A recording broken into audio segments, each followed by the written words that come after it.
11-year-old Riya Rajkumar was reported missing around dinner time yesterday, Valentine's Day.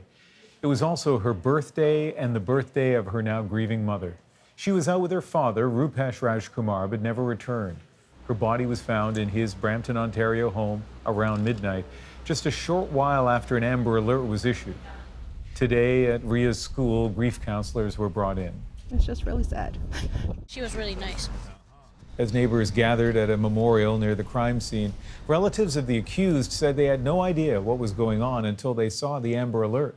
He was always a cousin to look up to.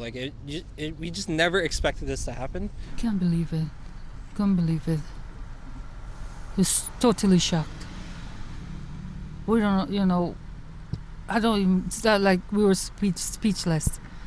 We can't even move when we saw that and heard this bad news. A motorist who also heard that Amber Alert helped police find the father just minutes later, 130 kilometers away. He's now in custody in a hospital with an undisclosed medical condition. Police are touting his arrest as a success for the Amber Alert system, but it didn't save Riya. As Ron Charles tells us, there are questions about whether the police moved quickly enough.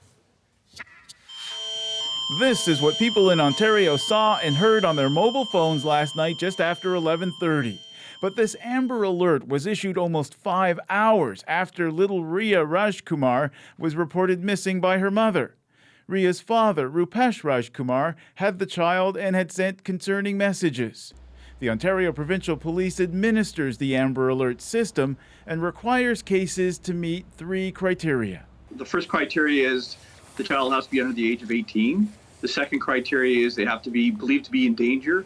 And the third criteria is there has to be informative description, on one of 3 things, the child, the suspect, or the vehicle.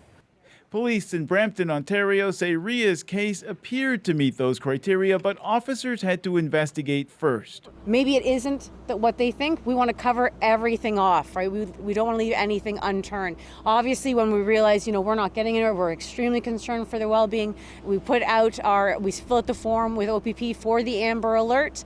Also of concern, shortly after Riya was reported missing, officers knocked at the door of her father's house where the body was eventually found. But they left without going inside because there was no answer and no car in the driveway.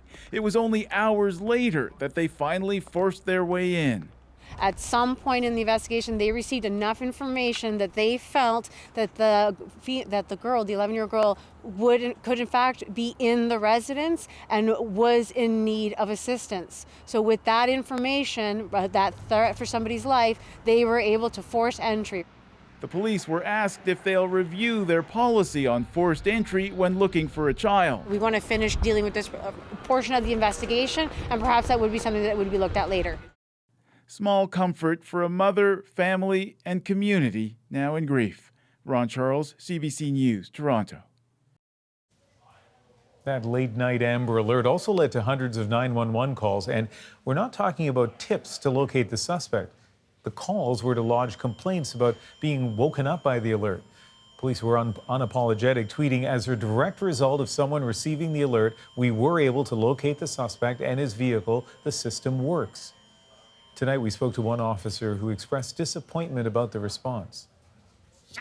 I'm a parent myself to a young daughter, and I can't begin to imagine what the family of Riya is going through. Shortly after we put out the Amber Alert, myself and Constable Taryn Hill were the media officers last night. We fielded well over a dozen phone calls. It's frustrating, it's disappointing. It's a 5-minute inconvenience to them, which could potentially help our investigators. Despite the number of complaints we received on the Amber Alert system coming through to people's phones, radios, or TV, we have, for every 1 complaint, we had 3 positive comments from people that were appreciative of the Amber Alert.